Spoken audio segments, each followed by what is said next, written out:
Secara nasional Cina sudah menguasai 72 sampai 74% sertifikat tanah yang menjadi resmi di atas tangan mereka dengan menggunakan akses BPN, Badan Pertanahan Nasional.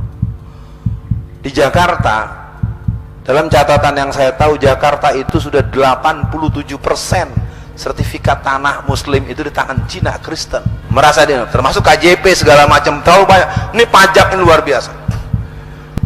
Pajak ini telah membuat masyarakat pribumi tergusur. Ya, ini kerjaan pemukanya sebenarnya, otaknya sebenarnya awalnya Jokowi, terus terang aja. Jokowi itu benih-benih sepihaknya masih ada. Itu watak PKI yang suka aksi sepihak. Mau bukti? Libur 1 Juni. 1 Juni itu adalah Pancasilanya PKI. Sekarang kan 1 Juni libur nasional kan? Kapan dibahasnya? Dibahas dengan siapa? Nggak boleh dong, negara ini bukan negara pala lo. Negara bukan negara pribadi, bukan negara punya kamu Jokowi, negara kita.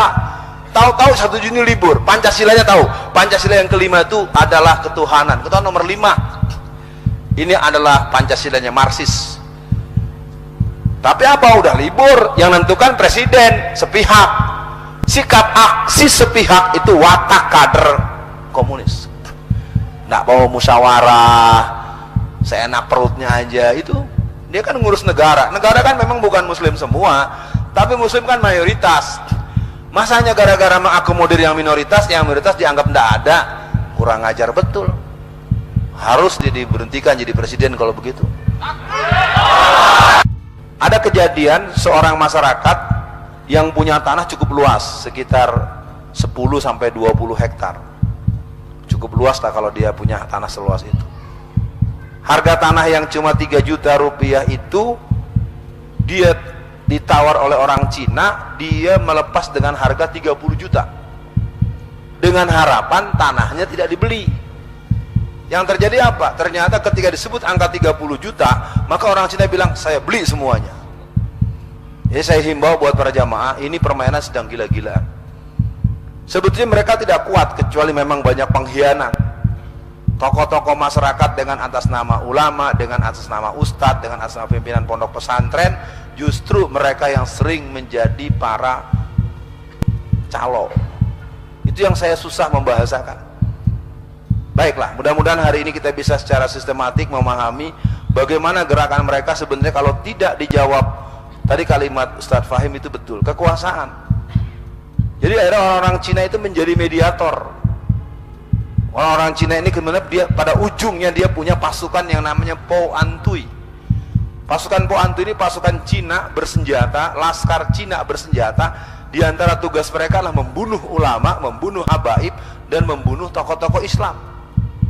Tapi kemudian di awal 2015 patung Po Antui itu diabadikan dengan sangat megah di Taman Mini Indonesia Indah oleh orang yang bernama Cahyo Kumolo yang Cina itu. Ya, jadi biar tahu banyak orang Cina yang tampangnya Cina, ada Cina yang tampangnya bukan Cina. Misalnya siapa? Victor Laskodat. Kalau ada yang suka lihat di televisi, ketua fraksi partai Nasdem itu Cina asli. Ya. Jadi kita nih sulit, termasuk perdebatan dengan orang yang bernama Jokowi. Jokowi ini seorang Jawa asli atau Cina asli. Itu perdebatan cukup panjang. Nah, bukunya ada di buku Jokowi Undercover yang ditulis oleh Bambang Tri. Nah, itu memang menjadi perdebatan dan saya tidak masuk di wilayah itu, nanti jadi dibilang makar lagi ya. Ya, kita tidak takut, cuma persoalannya kita perlu paham dulu. Cina ini tidak bisa dilawan dengan cara yang emosional.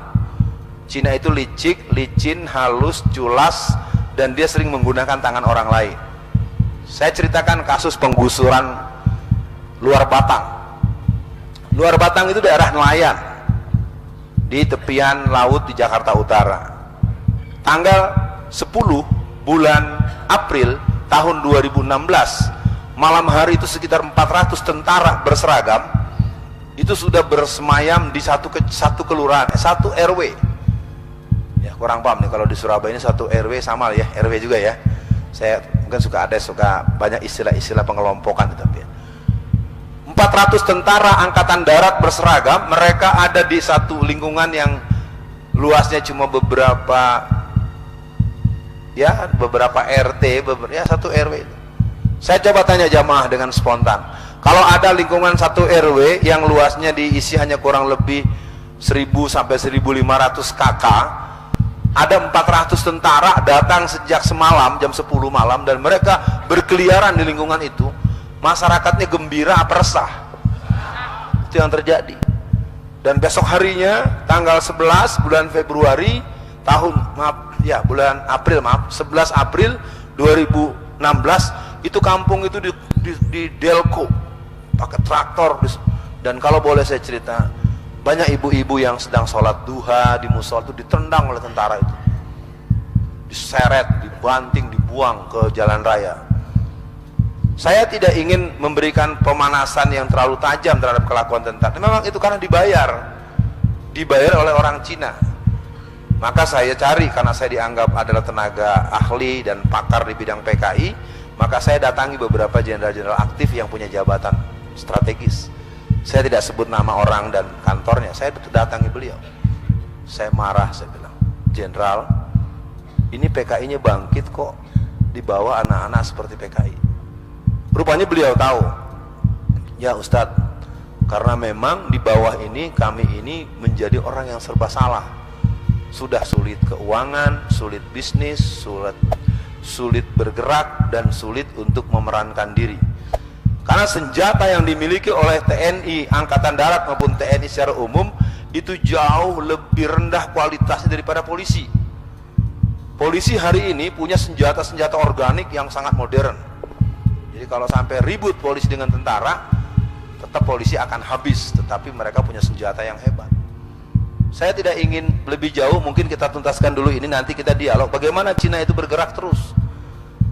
Bagaimana Cina yang kemudian memberikan satu mekanisme sehingga 2% mereka menguasai kita. Jadi kita bisa pahami bagaimana orang-orang, apa usaha orang-orang Cina di masa-masa mereka menghadapi pra kemerdekaan. Kita ingin katakan dengan tegas, tidak ada. Orang Cina itu selalu jadi benalu, selalu bertampil. Di zaman Belanda jadi hamba Belanda, di zaman Jepang Cina pernah dijajah Jepang. Silakan buka sejarah, Cina yang sebesar itu pernah dijajah oleh Jepang. Di zaman PKI, dia PKI, contohnya siapa? Ya Ahok. Ahok itu masuk menjadi Bupati Belitung Timur tahun 2004 lewat partai afiliasi Baperki. Baperki itu Cina PKI. Jadi dari awal Ahok memang PKI.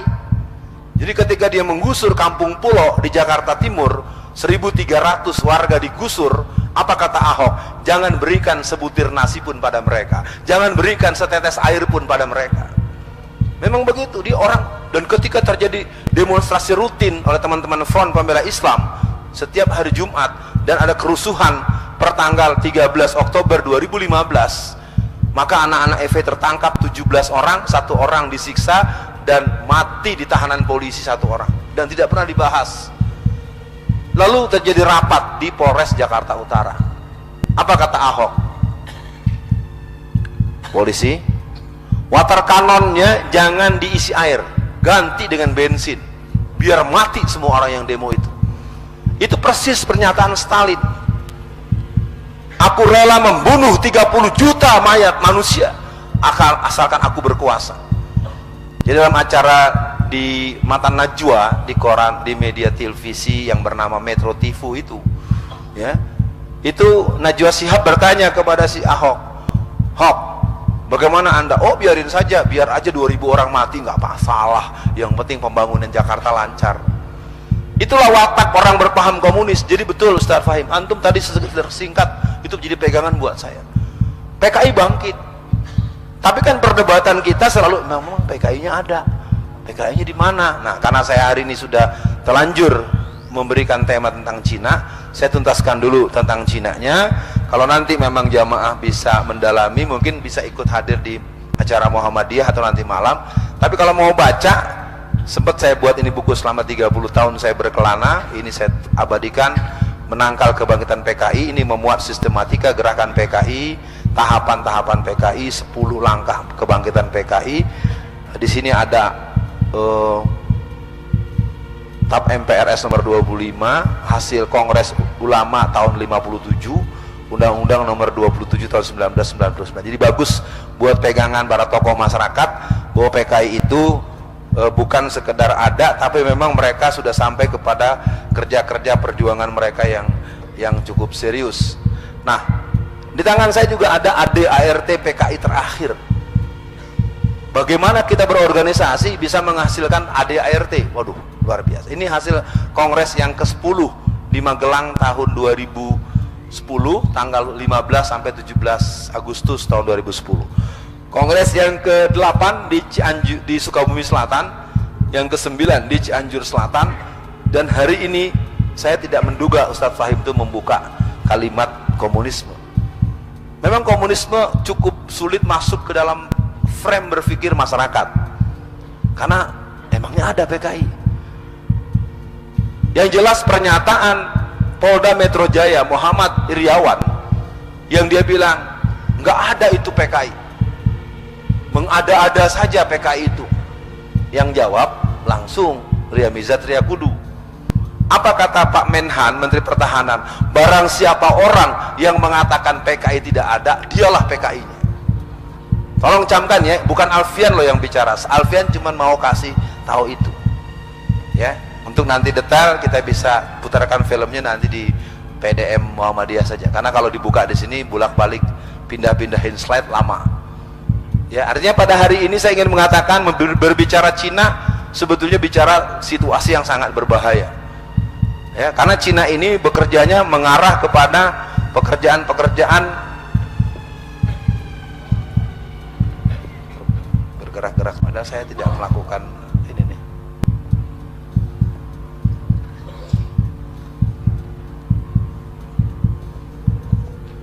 Nah, baik buat jamaah semua, paling tidak saya sudah memberikan pengantar yang tegas bahwa merebut kemerdekaan itu adalah pekerjaan kaum pribumi, bukan orang Kristen. Wah Ustadz, kok kita jadi egois? Tidak egois, karena dulu orang menjadi pekerja yang jabatannya enak, gajinya besar, mesti masuk Kristen dulu. Logikanya, tidak mungkin orang mengusir calon majikan.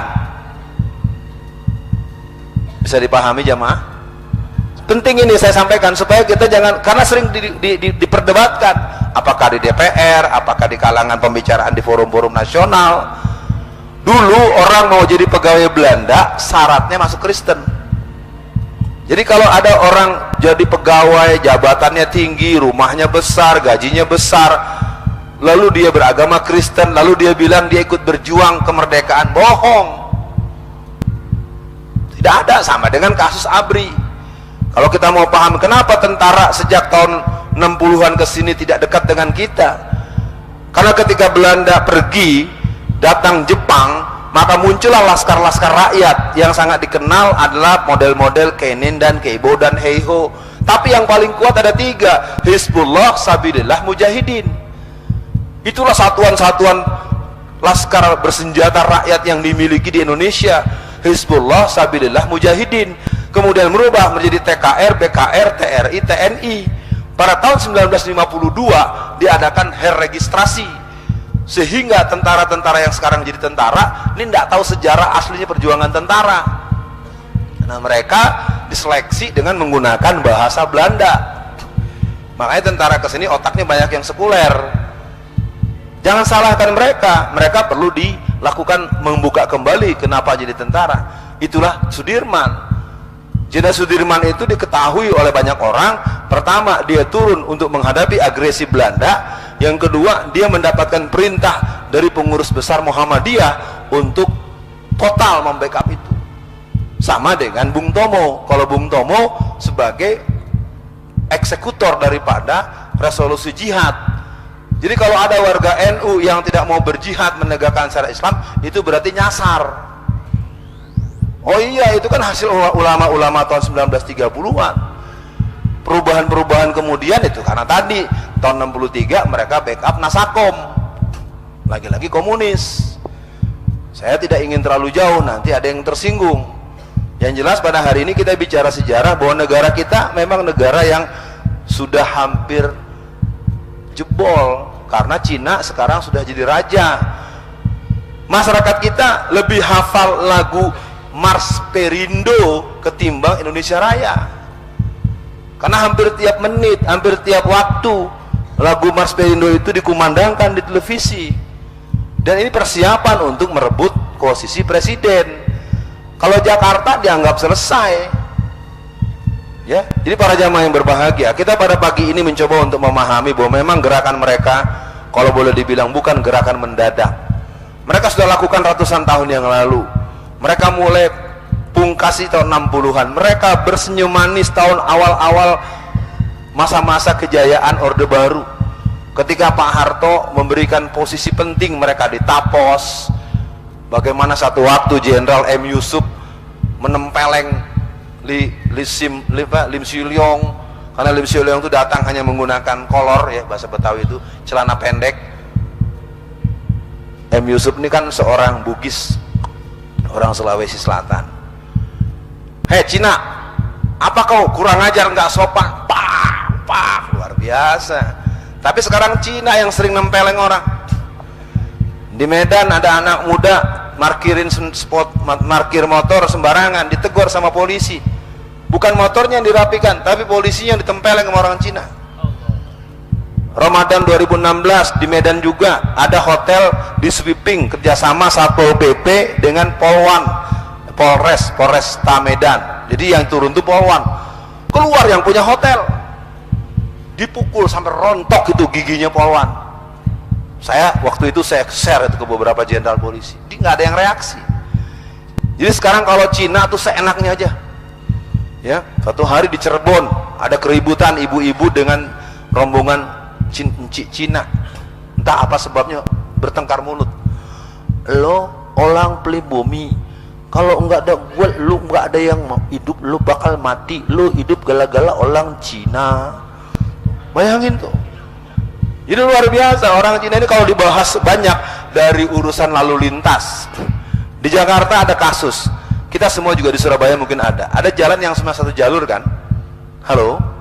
Ada kan jalan yang cuma satu jalur kan? Bagaimana seorang Cina melawan arus dengan jalur yang cuma satu? Menggunakan mobil. Bisa nggak Bapak bayangkan? Ini jalan katakanlah harusnya hanya ke sini saja. Dia jalan melawan arus. Lalu ada seorang sosok masyarakat, dia mengambil handphonenya, direkam. Pak, salah jalan. Terserah gua. Lo libut aja, lo beli bumi. Saya foto nih Pak, saya film ini. Rekam terus. Sedang debat, datang polisi. Saya tanya mantu. Ini orang jalan udah salah nih, lawan arus. Di foto, direkam. Datang polisi wajarnya negur yang bawa mobil apa negur yang rekam? Ternyata yang dimarahi yang rekam. Hebat kan? Itulah Cina. Jadi Cina ini sekarang memang udah merasa, makanya mesti dipersiapkan. Kalau udah keterlaluan, didaftar saja Cina-Cina yang kurang ajar, dipotong palanya. Nggak ada lagi.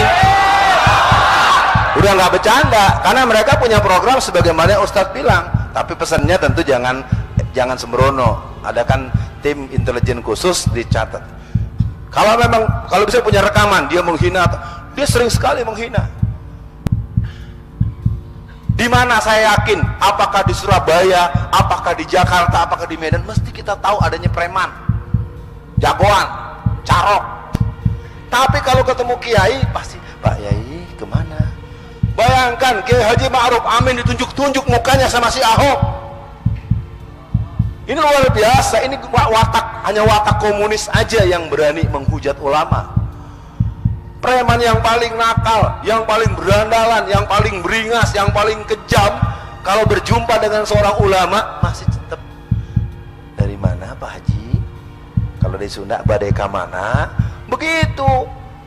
Jadi memang sekedar diketahui bahwa gerakan ini harus dibaca dengan mendalam, karena di kepolisian dari Kapolrinya sendiri mengatakan komunis itu tidak ada, dan dianggap komunis itu tidak ateis. Itu catat, boleh direkam, boleh di-share kemana-mana. Jadi Kapolri sendiri mengatakan bahwa komunisme itu bukan ateis. Berarti kan dia nggak pernah belajar sejarah, nggak pernah memahami fakta sejarah, dan tidak memahami dasar-dasar komunisme secara mendalam. Walaupun dia doktor S3 dari Amerika. Ya itu saya dapat bukan ngobrol biasa.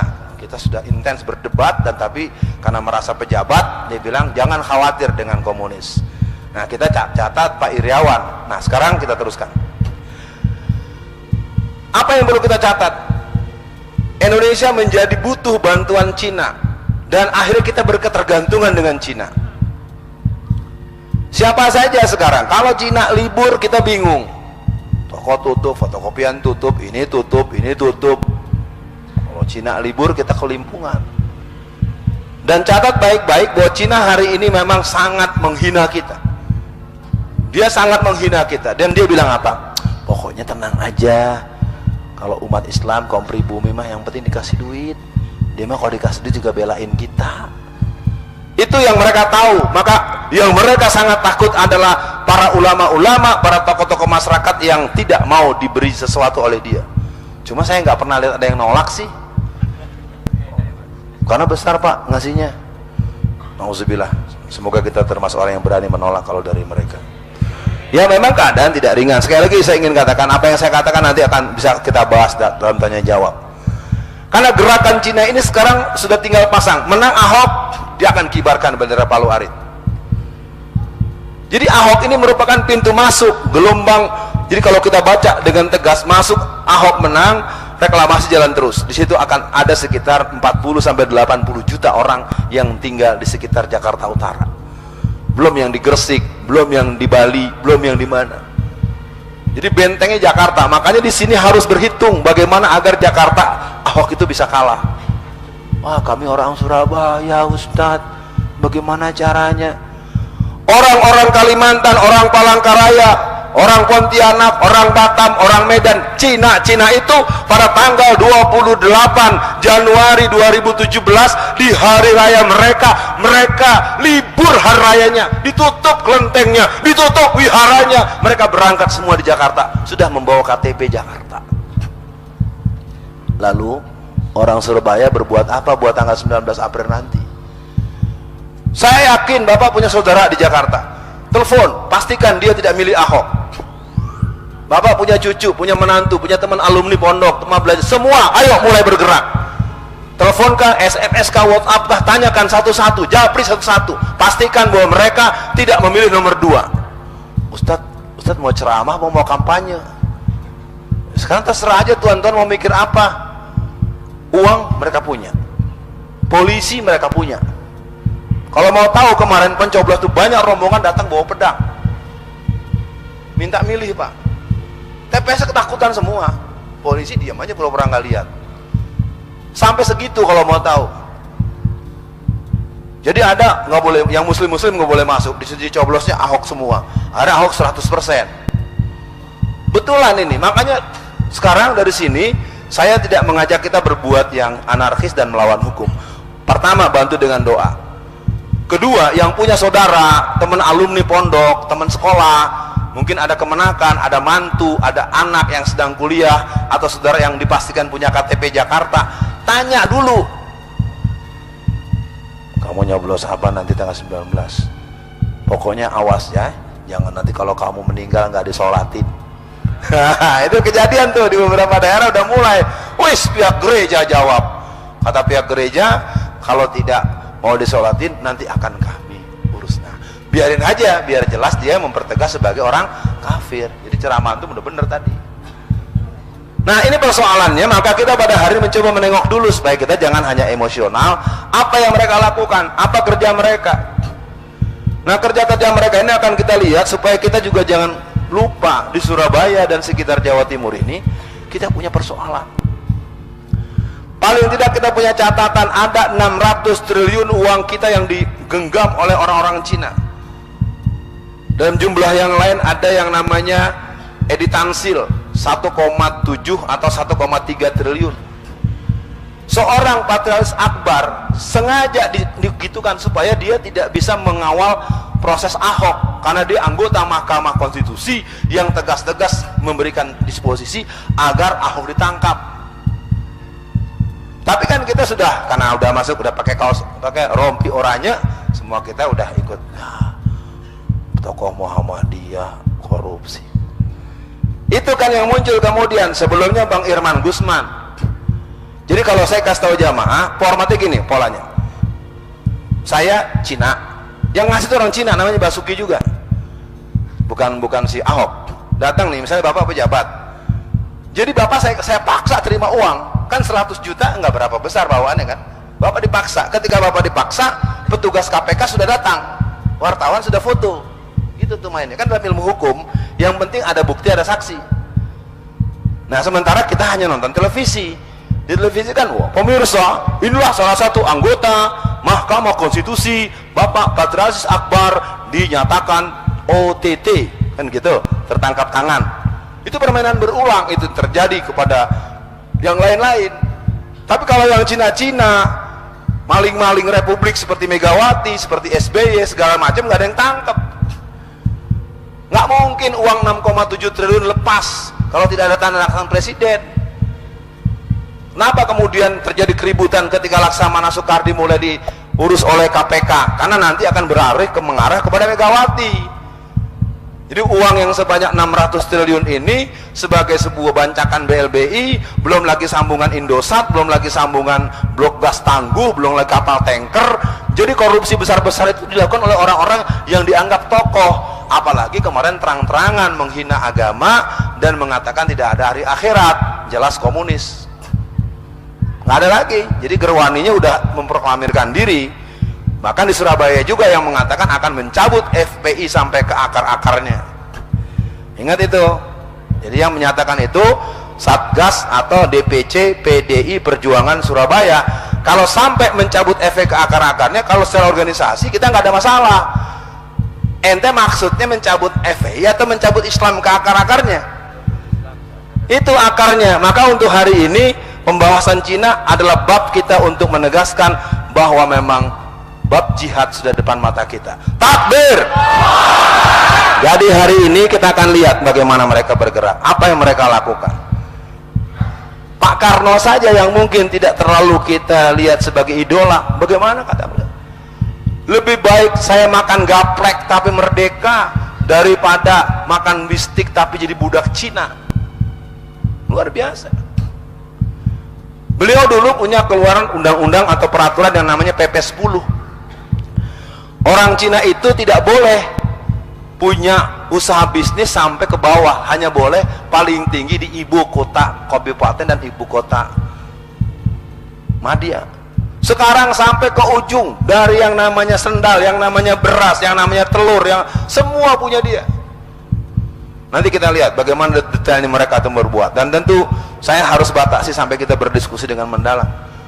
Zaman reformasi, kalau yang tidak cukup tahu keadaannya, ketika kerusuhan tanggal 13-14 Mei, yang namanya bandara, apa Juanda, apa Bandara Soekarno-Hatta, itu bandara-bandara, mobil-mobil, pesawat-pesawat yang Boeing 74 itu besar, penuh isi uang semua, dan mereka berangkat ke Singapura dan berangkat ke Cina. Jadi ketika reformasi bergolak, terjadi kerusuhan, itu orang-orang Cina itu pergi dari Indonesia membawa uang dalam jumlah yang sangat besar. Jadi mereka sebenarnya tidak ada cintanya kepada Indonesia. Mereka itu memang warga negara Indonesia, tapi mereka bukan bangsa Indonesia. Beda dengan orang Arab. Orang Arab itu jelas, Raja Salman datang ke sini, walaupun belum tentu menuntaskan, tapi minimal menghibur kita dari kekejaman Cina yang kurang ajar. Cina cuma 1,6 triliun yang direalisasi. Yang lain jumlahnya sekian ribu triliun cuma dalam kertas dan janji-janji di atas kertas. Raja Salman konkret dengan menginvest sebanyak 300, dan itu semua tanpa bunga, nol bunganya. Jadi pada hari ini kita coba untuk di bagian apa kita akan mengambil peran. Kita akan tengok bagaimana gerakan reformasi, bagaimana mereka. Jadi kelompok Cina memang sudah terlalu jauh. Di Jakarta itu kalau ada keributan, warga dengan warga, warga dengan aparat, "Tok, gue bilangin Ahok lo, gue bilangin Ahok lo." Gitu Pak. Jadi mereka kalau udah salah nih, parkir salah atau apa, ditegur sama aparatnya dilawan. Terus gue bilangin Ahok. Jadi Ahok itu udah seperti memang hero, pahlawan buat mereka. Dan catat pilkada kemarin, seluruh Cina 100% milih Ahok. Yang katanya paling galak, paling protes, ternyata nyoblosnya Ahok juga. Tapi Muslim 40% nyoblos Ahok. Ini kan pertanyaannya tidak bisa kita marahi mereka, karena memang kita mengandalkan masjid dan majelis taklim. Dalam teori sosial, partisipasi keagamaan itu, kalau di Surabaya saya tidak tahu ya, di Jakarta mati-matian saja masjid majelis taklim itu hanya bisa memenangkan 20% suara. Harus keluar out of the box. Udahlah, kalau antum kurang cocok dengan sistem ini, jangan berisik dulu. Ini kan ada yang bilang pemilu kafir lah, bikin selebaran lagi, jangan ikut nyoblos lah. Saya nggak bisa omong banyak. Ada yang begitu, tapi sekarang dengan setelah 212 agak sadar dikit lah. Mudah-mudahan nggak begitu terus. Saudara sekalian, saya ingin ajak kita coba menengok dengan baik bahwa kita memang berada kepada satu situasi yang cukup luar biasa ya. Jadi bagaimana gerakan-gerakan mereka itu merupakan sebuah gerakan yang membangun kekuatan yang membuat kita tidak berdaya. Uang. Saya akan kasih refleksi pemilihan gubernur Jakarta tahun 2012. Mohon maaf mungkin kalau ini direkam jadi catatan nggak enak. Siapa Jeffrey Al-Bukhari, jurkamnya Jokowi Ahok? Allah jawab, fayanzuru kaifa kana akibatul mukazzibin. Walaupun saya diprotes oleh anak-anak saya, tapi jangan diomongin yang gitu. Ya, Allah jawab, kepalanya bentur pohon, mati. Dia jurkam Ahok, patungnya banyak di kota. Suryani Tahir, Mubalighah terkenal Jakarta, juga Ridwan Saidi, juga. Kalau mau tahu, kita menghadapi situasi berat ini karena pengkhianat yang pernah memenangkan Jokowi tahun 2012. Terus terang saja, saya sudah ingatkan waktu itu. Ketika saya ceramah kemana-mana mengingatkan itu, mereka tidak ada yang membantah. Tapi apa yang saya alami, setiap saya mau keluar, setelah saya isi pengajian atau tos ya, Ustaz, uangnya mana buat kami? Ustaz kan habis kampanye. Jadi saya menerangkan jangan pilih Jokowi Ahok, itu dianggapnya saya tim sukses. Saya diminta, rata-rata minta 200 juta. Saya bilang, astagfirullahaladzim, saya ini bukan tim sukses. Saya bilang, saya kebetulan memang aktif politik, saya memang membidangi analisis intelijen dakwah, dan saya mempelajari gerakan PKI. Jadi penjelasan yang saya sampaikan tentang bahaya Jokowi Ahok pada tanggal 20 September tahun 2012 itu, sepanjang ingatan saya, di mana saya menerangkan, masyarakat terima. Cuma ujungnya kalau saya mau keluar, kalau bahasa Betawinya, boro-boro diongkosin, yang ada gue dimintain duit. Bener-bener minta Pak, nggak ngomongnya nggak malu-malu. Ustadz kan udah ceramah tadi soal itu. Ntar kita pilih deh, bukan Ahok, tapi mana 200 juta aja. 200 juta tuh aja, kecil kata mereka. Saya tidak bisa lebih jauh. Mari kita lihat bagaimana mereka berbuat dan kita sampai kepada kerja-kerja mereka.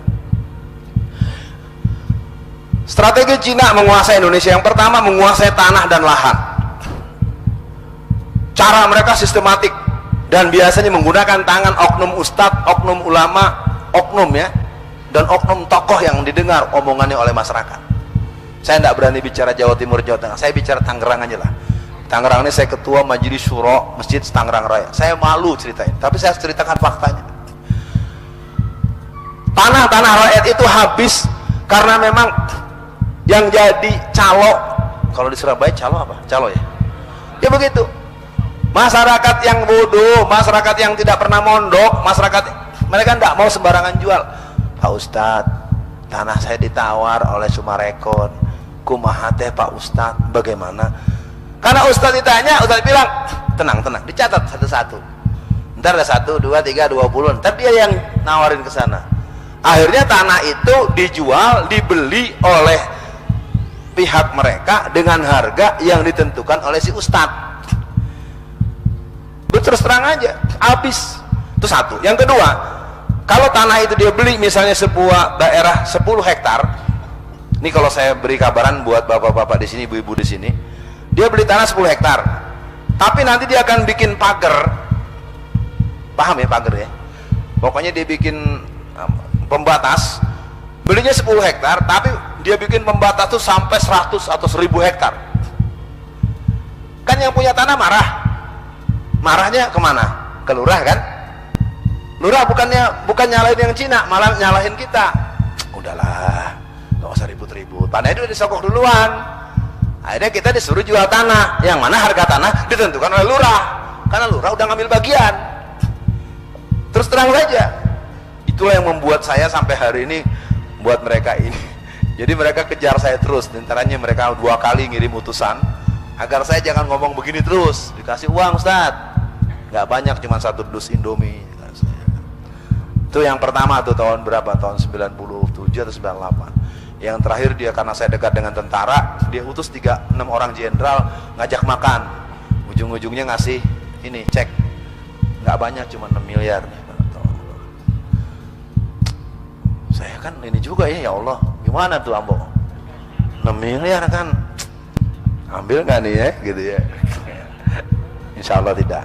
Nah, persoalannya kan bukan di Alfian nggak penting. Kesimpulan saya secara logika, berarti tokoh yang lebih tinggi dari saya, ulama yang lebih makomnya dari saya, ulama yang lebih kondang dari Alfian, berarti sudah selesai. Saya nggak mau nyebut nama dan alamat. Jadi terus terang, hari ini kedikjayaan Cina, kebangkitan PKI, gerakan Kristen, gerakan revolusi Syiah, ini terakumulasi wallazina kafaru ba'duhum awliya'u ba'd. Dan kita punya posisi yang bukan itu yang Allah maksudkan, tetapi itu yang kejadian. Tahsabuhum jami'a wa qulubuhum shatta. Nah, keadaan ini perlu jadi perhatian kita, dan saya ingin coba melihatkan kepada para jamaah apa yang mereka lakukan. Menguasai tanah dan lahan pribumi. Mereka mendirikan bank. Dulu bank banyak. Ada bank karya, bank hasta, bank ana, bank anu. Dan itu alat untuk mencaplok uang. Itu kerjaan kaum Cina dulu. Sehingga ketika mereka bisa berhutang dari luar negeri banyak-banyaknya, terjadi ketidakseimbangan keuangan nasional, dan utang mereka harus dibayar oleh pemerintah. Begitu kalau mau tahu. Akhirnya sekarang kita babak belur, utang kita 7 turunan ke belakang itu tidak terbayar. Ya, yang sebenarnya yang berhutang orang-orang itu. Nah, di poin berikutnya yang ketiga ini saya sebutkan, menaikkan pajak. Saya mau laporkan satu hal yang menyedihkan, kasus pesantren. Di akhir periode Pak Fauzi Bowo, itu pesantren di Jakarta ada 96 pesantren. Jamaah tahu sekarang ada berapa? Setelah disikat oleh si PKI Jokowi itu dan oleh Cina PKI si Ahok itu, sekarang jumlah pesantren di Jakarta tinggal 25.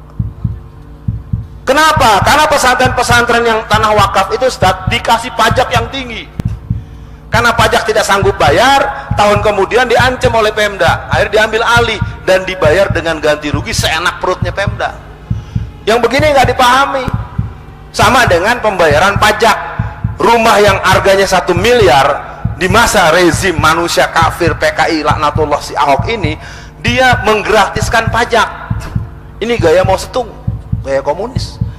Jadi rumah masyarakat yang harganya 1 miliar, PBB-nya dikasih 0. Maksudnya apa? Supaya dianggap orang baik. Itu terjadi di kalangan ibu-ibu. Saya kesulitan menerangkan di pengajian ibu-ibu. Ibu-ibu tuh histeris. Ya Allah, alhamdulillah punya gubernur soleh seperti Ahok. Gimana nggak pusing nerangin nama ibu-ibu? Kenapa? Karena ibu-ibu yang berangkat bayar pajak kan, uangnya uang dari bapaknya. Karena hari kerja kan bapaknya titip, Bu, nggak bayar ini. Gila ibunya, pas di print 0 rupiah.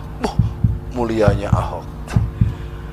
Bagaimana menerangkan begini? Sementara ini tahun 2016 gratis, 2017 gratis, 2000 nanti 2000 kemudiannya disuruh bayar, dirapel, digabung, nggak bisa bayar, rumah bapak disita.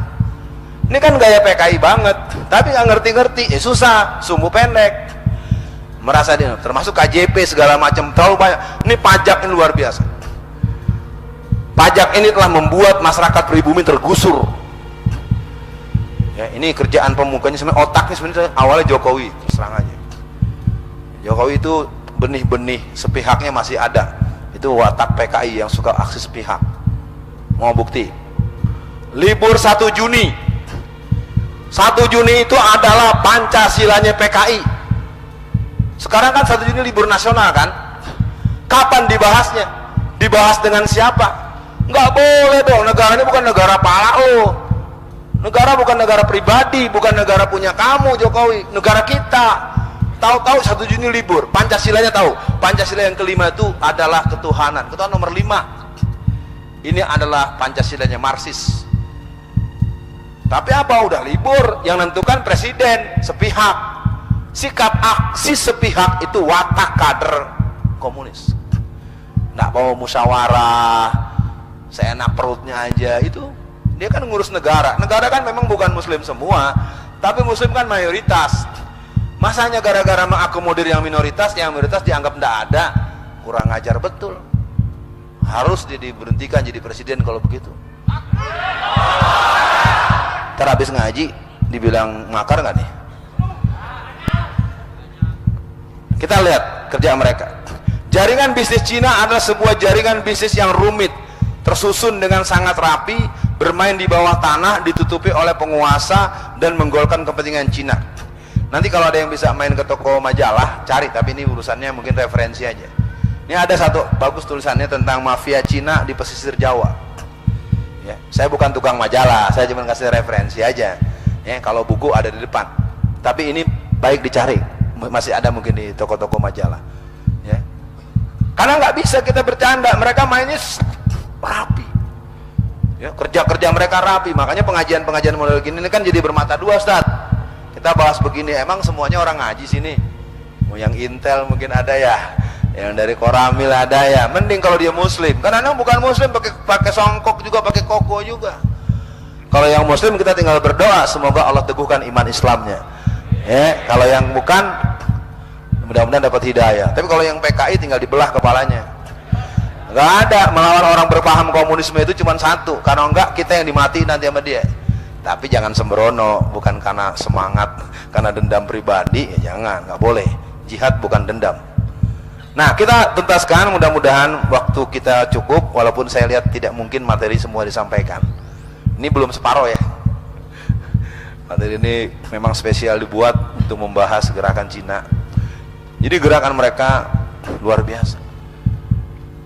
Jadi kalau boleh saya bilang, kita ini bangsa Indonesia, umat Islam ini seperti di rumah sakit unit gawat darurat. Saya konfirmasi dulu dengan jamaah nih. Ini udah pada pulang-pulang nih, 2, 3, 4, 5, 6, 7. Kalau pulang-pulang caranya begini, gue jauh-jauh dari Jakarta, lu pada pulang seenaknya, gue tutup aja pengajian nih. Ntar dulu, nanya dulu ya. Enggak, kalau 2 orang, tapi kalau sekali berlima, masa kan ada muat juga apa 5. Sampai selesai atau saya cukupkan sampai di sini? Udah, ya nggak perlu banget, jangan pada pergi dong, kan kelihatan sama saya nih ya. Ya udah ya, nanti diskusi mendalam.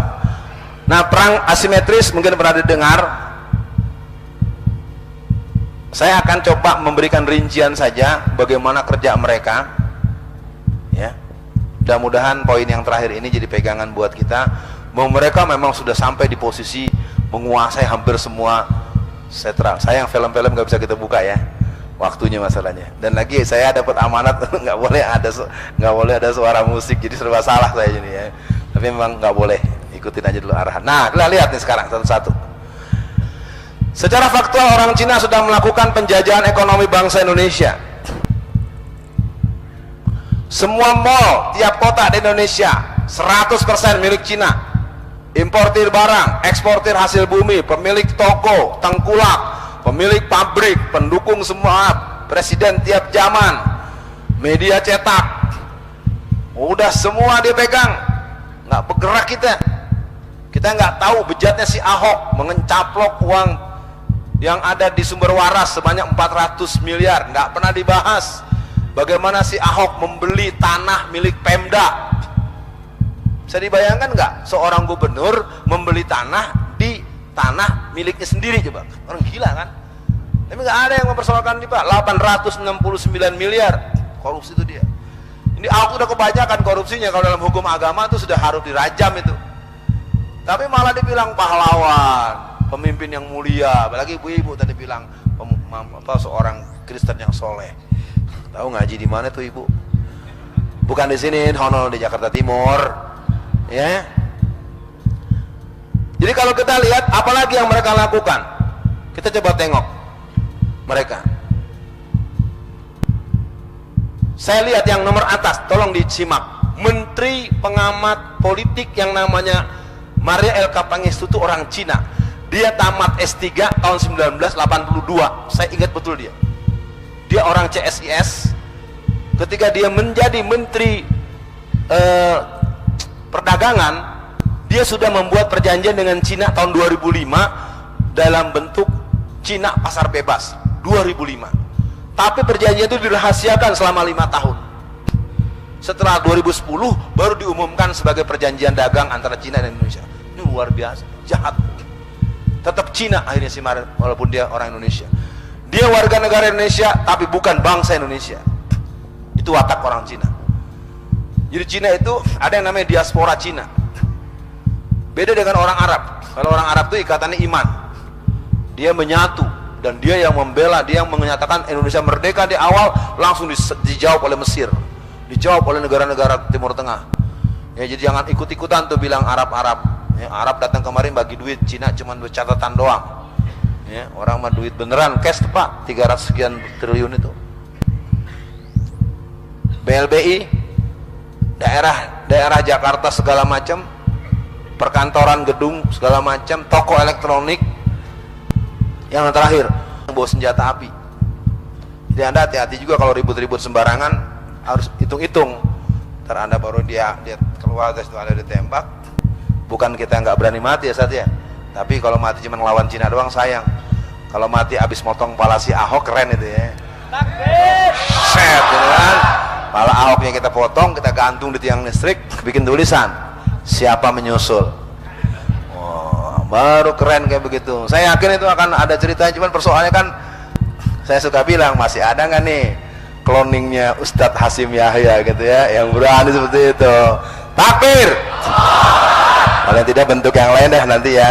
Saya juga lagi mikir-mikir saya kerja apa nih, jangan ngomong aja. Jadi kalau kita lihat lebih jauh lagi, mereka sudah di mana? Mereka punya pusat rekreasi, mereka punya pusat perbelanjaan. Saya tutup saja sampai di sini supaya ada dialog. Lipo Karawaci Tangerang. Per Desember 2016 itu keuntungannya 6,1 triliun. Yang belanja 98% muslim. Sejak tahun 2015 sampai 2016-17 dia punya dana 800 triliun untuk pengembangan lipo di seluruh Indonesia. Yang dijebol adalah Sumatera Barat. Dia ingin membuat yang namanya Siloam, ditolak oleh ulama-ulama Sumatera Barat. Tetapi Siloamnya nggak ada, yang ada Padang Landmark. Jadi ganti kulit, isinya sama aja. Maaf orang Padangnya ketipu juga itu. Ya. Duitnya besar. Jadi sekali lagi mereka menguasai hampir semua sektor. Jawabannya adalah memang harus kembali kita hidupkan kembali PP 10, atau kalau tidak yang paling dekat ini tanggal 19 April kita doakan dan kita dukung semampu kita, semoga Allah menangkan yang bukan Ahok. Cuman memang pembahasan jangan di forum terus karena nggak mempengaruhi suara. Dipelajari nih kemarin TPS mana nih, TPS mana, itu memang harus turun di lapangan. Tapi kalau memang nggak perlu ya menangkan aja Ahok, biar sekalian berasa dijajah kan. Karena kalau Ahok menang, saya kasih tahu ya program Ahok. Pertama, Ahok itu sudah punya agenda menghancurkan 90 masjid yang dianggap basis pergerakan Islam di Jakarta. Satu. Yang kedua, sekolah negeri SD, SMP, SMA hanya akan menerima murid-murid orang Kristen dan Cina. Tiga, pengangkatan PNS 100% Cina semua. Udah program dia. Ingat gak dulu pernah terjadi lelang lurah yang muncul Lurah Susan di Lenteng Agung, Pak Ustadz? Saya ceritakan. Masyarakat protes. Ini kok lurah perempuan Kristen di daerah yang warganya 96% muslim. Bapak tahu jawaban Ahok? Lo kalau bawel terus, kalau berisik terus, biarin ntar lurah Jakarta Kristen semua. Jadi si Ahok tuh nggak mau dianggap dia keliru, memang dia otaknya PKI, ya. Susahnya memang itu ngebunuh dia tuh belum ada yang nembus, bukan nggak ada yang kerja, lapisannya banyak, dari yang polisi, yang koramil, yang satpol pp, yang dukun beranak, dukun teluh, dukun macam-macam. Ini mesti diterobos nih memang, ya. Kalau berani berbuat, kalau ditangkap jangan bilang Alfian yang nyuruh ya. Kenapa nih? Kata Ustadz Alfian suruh bunuh Ahok. Wah, kena semua ya. Kalau mau kerja aja ya sendiri ya. Yang sampai terkena semua, ngembet Ustadz Alfian kena lagi. Kata Ustadz Fahim, wah, kena juga. Jangan, nggak boleh. Berani, tangan mencencang, bahu memikul. Biarlah pecah di mulut, jangan pecah di perut, tidak pecah di mulut. Harus kuat begitu. Nah ini perlu ada latihannya. Sampai di sini dulu. Ini baru 1/2 kurang dikit. Ya, atau lewat sedikit. Saya mohon maaf karena kita perlu dialog. Kalau bahas terus-terusan, kalau kuliah SKS-nya kebanyakan. Ya, ntar 4 SKS.